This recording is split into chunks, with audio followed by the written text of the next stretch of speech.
কি নাম আপনার? বাড়ি কোথায়? কি করেন আপনি? প্রবাসে থাকেন। কি সমস্যা নিয়ে আসছিলেন আমাদের কাছে?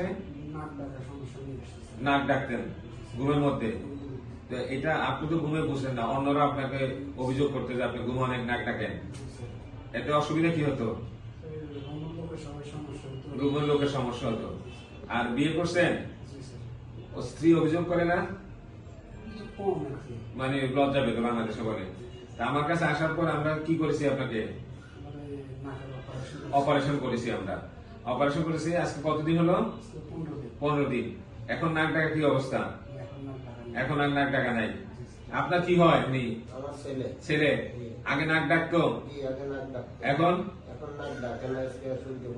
14-15 দিন নাক ডাকে না। তাহলে এখন ভালো আছেন? এই ধরনের অনেক রোগী আছে যারা বিদেশে থাকে বা দেশে থাকে, নাক ডাকে, প্রচুর নাক ডাকে। দেশে হয়তো উনি যে বললো ওনার স্ত্রী কোনো অভিযোগ করে না লজ্জায় বা ইয়েতে, কিন্তু বিদেশে এক রুমে অনেকে থাকে, ওরা অনেকে অভিযোগ করে। আবার ওনারা যে সিঙ্গেল রুমে থাকবে সেই অর্থনৈতিক অবস্থা ওইখানে এত টাকা পায় না।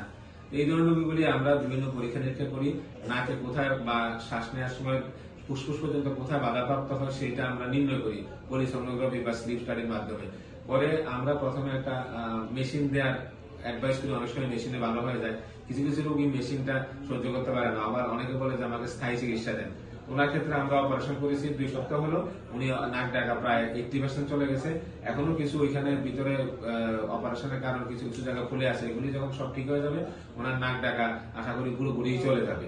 ফলে এটা নিয়ে ভয়ের কিছু না। তাছাড়া এই অপারেশন না করলে বা এটা থাকলে অনেক সময় ঠিক মতো শ্বাস নিতে পারে না, অক্সিজেনের পরিমাণ ব্রেনে কম যায়, রাতে ঘুমটা ঠিক মতো হয় না।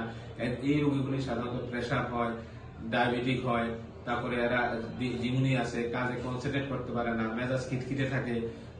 ফলে তাদের সামাজিক, পারিবারিক এবং ব্যক্তিগত অনেক ধরনের সমস্যা হয়। কাজে এই ধরনের সমস্যা থাকলে এটাকে না পুষে রেখে আপনি এই ধরনের চিকিৎসকদের নিয়ে শরণাপন্ন হবেন। তারা আপনার পরীক্ষা নিরীক্ষা করে প্রয়োজনীয় যে চিকিৎসা হয়, কি বলে সিপ্যাপ মেশিন অথবা অপারেশন, কোন একটা মাধ্যমে আপনার এটা সমাধান করবে। ধন্যবাদ আপনাকে।